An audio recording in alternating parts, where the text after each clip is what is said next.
Hey guys, so in this video I'll be talking about my experience with bucket handle tears. So this is part of the reasons why I haven't been posting or even filming the last couple of months. The funny thing is that these have been falling off the last couple of months because of the lack of use or even paying attention to it. But I want to take a short time to talk about this because when it comes to a very specific bucket handle tear in the meniscus, I couldn't find much resources online. There was a lot to do with meniscus tear. A lot of those meniscus tears is from aging or it's just completely torn. And with bucket handle tears, it's a little bit different when it comes to the procedures or what you should do. So this video will be more to do with informational purposes only.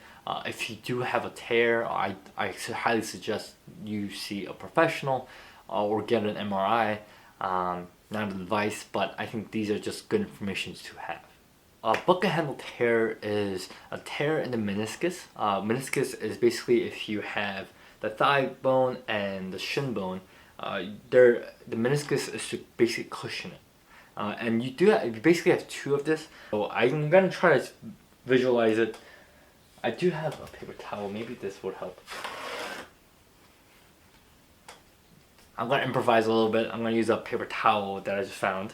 And basically meniscus, you have two of these and these two will basically cushion it. Think of this as a little bit thicker than this, but basically the purpose is so that it doesn't grind up on each other. Bucket handle tear is basically, I'm going to talk about my left knee, and so this will be the outer portion. This will be the lateral meniscus, and this will be the medial. Medial will be the one that's inside, while the lateral will be on the outside of the leg. Obviously, if you are talking about your right leg, it will be the opposite. The medial will be on the inside, obviously, still, and the lateral will be on the outside. So basically what I have on my left knee is a lateral bucket handle tear. So think of it as, let's see, so let's say if you kind of look like this, so the tear is all long, but the thing is that it's still attached while the tear is almost in the middle. And the reason why it's called a bucket handle is because basically this flips back and forth. So if you see here, so this is how it should be attached, but once there's a tear, it could open up and become a handle. This is a poor illustration, but I hope this is kind of helpful in terms of what it looks like. And so it has the ability to flip on its end, and that is where the dangerous part goes. I think when it comes to tears, this is unpredictable almost, and just PT will not help. Obviously, it's still information only. This is what I've gathered, but it seemed like PT wasn't really an option at that point. So going back a little bit, basically I tore it last year. I felt a little of a pop. It was kind of a little dislocation on my knees, and then I thought it felt like it was just dislocation. I've dislocated my pinky before, and it popped back in, and so I thought that was part of it. It's a little bit kind of bent a little bit and a little bit thicker on this side, but it still functions it. So I thought maybe it'll be fine. And then I basically tore it, but I kind of felt like a dislocation again a month later, and I was like, you know what? Let me just heal, give it some more time, given that I think I only gave it maybe a couple weeks. And then I think 5 or 6 months later, which was maybe 2 months ago now, I felt the pop again when I was playing basketball. And then because of that, the third time I was like, okay, this is actually pretty serious. I should go see a specialist. I think with MRIs, it is quite expensive. Depending on what kind of insurance you have, or if you have no insurance. And so one of the advice I've gotten, or just kind of a thought that I've picked up, is just going to a physical therapist first, just for them to evaluate how serious the injury is. And once my PT decided that it is quite serious, I went and got an MRI and went to see an orthopedic doctor. Orthopedic doctor specializes in bones and joints. Once I got an MRI, he had a better idea of what actually happened. And he told me I had a bucket handle tear. He gave me basically two options at that point. I could either remove it, but given that I'm 26, and because I'm under 30, he said, actually repairing it could work, given that there can still be blood flow into the knees. As you age, you tend to have less and less blood flowing in your body, especially in joints where there's not much circulation happening there. And reason why that's important is because the blood has a healing properties, and with that, places where it doesn't have a lot of blood flow won't generally heal on its own. And I really don't want to have surgery. Even my surgeon was pretty nice about it. The surgeon is the orthopedic doctor, and he said, when it comes to surgery, he's quite conservative, but when it comes to bucket handle tears, it is quite important to either to repair it or to remove it entirely. And the reason why that is because of that flipping action. So basically, it could be totally fine at one point, and then if it decides to flip on its own, then you kind of feel a little pop and you can't walk. And surgery is not guaranteed to happen right away. And so he said, I would repair it if I were you, or if you were my friend, or my worst enemy. He said, actually, I wouldn't advise that. And I would honestly advise you to see a doctor that you trust. This is quite scary, but at the same time, you want to do something that's helpful for the long term. And if this is going to help you overall, then I think it's worth it. For me, this is my first major surgery, so I was quite scared, obviously. But given that I was speaking to different people, I've spoken to basically like two PTs and then PT student, and all of them pretty much said bucket handle tears, you want to repair it right away. You either want to remove it or you want to repair it if you can. And although I was kind of scared about it, I think just getting other people's perspective did help. And sometimes I feel like people could have a conflict of interest when it comes to things like this. And I don't want to just hear but from the doctor who may possibly have other alternative motives. But this was a doctor that explained it very well. He actually took the time to call me at when I was very hesitant. But he basically explained to me all the risks involved with it. And one of the things I brought up to him was the risk of arthritis happening if I were to remove it, given that he couldn't decide whether to remove it or repair it until he got in and see firsthand how it is. Obviously, he saw it through an MRI, but he also needs to see it to see how it was and the conditions of it.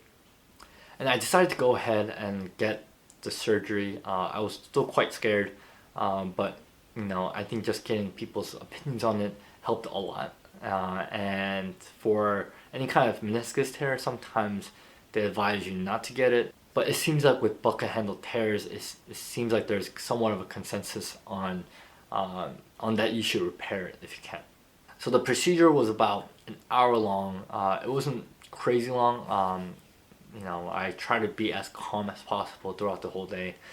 And then once I got anesthesia, I think I made it to, from 100, I made it to like 96 before I knocked out. And then I woke up pretty groggy. I woke up with a brace basically. And then I've been on this brace for a couple weeks now, about 3 weeks. But the procedure went well. They ended up repairing it, luckily, so that even the physical therapy of it would take longer to heal, given that you actually didn't remove it. If you remove it, suppose you could actually start walking and exercising right away with a couple of weeks, I think, maybe. But with the repairment, you actually need to kind of teach yourself how to walk and run again. And the cost of it was the cost of the deductible. They actually didn't max it out to the out-of-pocket expenses, but they did max it out to my deductible. Luckily, I had a pretty good deductible of $500. And so that's what I paid out of pocket. So currently I'm actually going through PT right now. I'm in my 3rd week of physical therapy, but I've been doing a lot of exercises prior to the surgery, given that I went to the PT prior to seeing the specialist. And my physical therapist actually had me do a couple exercises throughout the week. And so I think that actually helped me to strengthen the muscles around my knees. And so I'm actually walking, and I'm actually a little bit ahead of my schedule in terms of getting back to 100%, which is around 3 to 4 months after the surgery. I think if you were to repair it, I think it's around 6 weeks of being in a boot or some kind of a brace, and some kind of assistance with a cane or a crutches. And then after the 6 weeks, you kind of come off of that. And so 6 weeks is around a month and a half.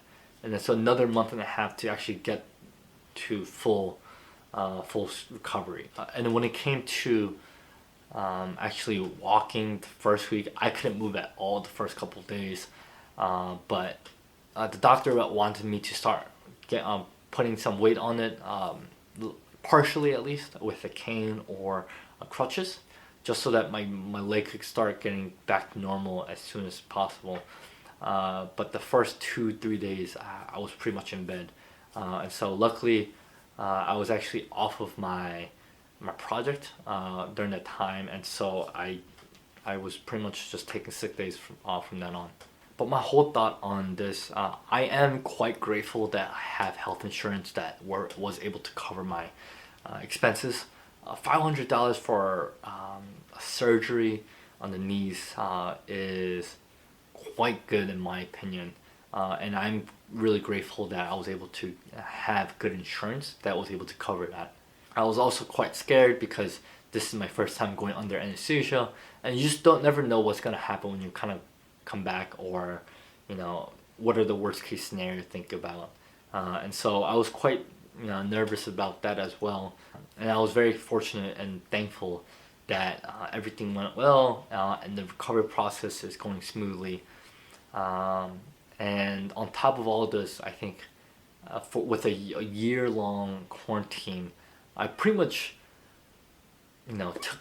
took walking, running, any kind of movements as like I took it for granted pretty much.